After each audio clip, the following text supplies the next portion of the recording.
Welcome to ইংলিওপিডিয়া। আজকে আমরা শিখব সির উচ্চারণ কখন ক আর কখন স হয়।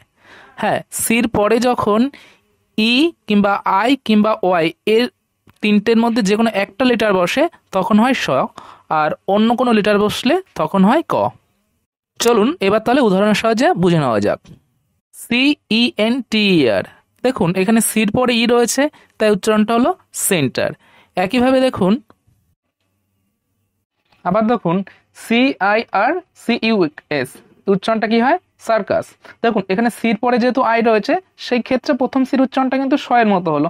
ঠিক পরে দেখুন CUS, এটা কিন্তু সির পরে ইউ রয়েছে, মানে ই বা আই অথবা ও এর মধ্যে কেউ নেই, তাই এখানে সির উচ্চারণটা কিন্তু ক এর মতো হয়ে সার্কাস হলো। এবার দেখুন CYBER, ও সির পরে ওয়াই, তাই উচ্চারণটা হলো সাইবার।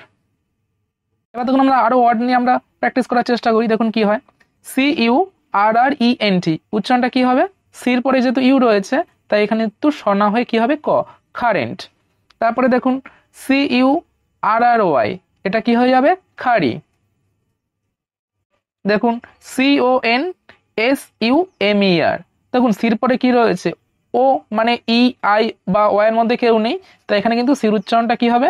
ক হবে, স হবে না, তাই কি হলো? কন হলো, কনজিউমার।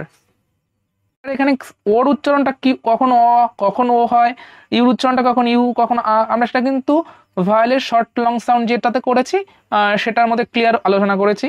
তো আমি যাই হোক এটার আবার লিঙ্কটা দিয়ে দিচ্ছি আমাদের ভিডিওর ওপরে, দেখবেন ডান সাইডে যে লিঙ্কটা দেখতে পাচ্ছেন, ক্লিক করুন, ওখানে কিন্তু আপনি প্রথম ভিডিওটা দেখে নিতে পারবেন, যেখানে ভয়েলের শর্ট এবং লং সাউন্ড সম্পর্কে আমরা ক্লিয়ার আলোচনা করেছি।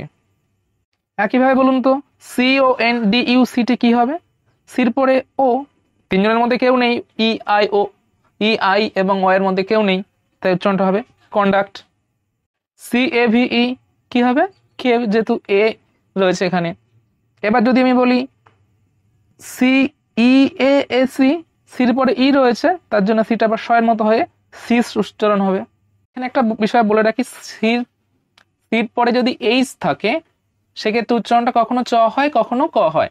সেটা কখন চ কখন ক হয় সেটা আমরা পরবর্তীতে পরের ভিডিওতে শিখে নেব। এবার নিচে কিছু শব্দ দিয়ে দিয়েছি, এগুলো আপনারা কমেন্টে জানাবেন যে এর উত্তরটা কি হবে। ইংরাজির উপর এরকম ভিডিও পেতে অবশ্যই আমাদের চ্যানেলটিকে সাবস্ক্রাইব করবেন, এবং ভিডিওটি কেমন লাগলো অবশ্যই লাইক এবং কমেন্ট করে জানাবেন, আর বন্ধুদের সঙ্গে শেয়ার করতে ভুলবেন না। Thank you.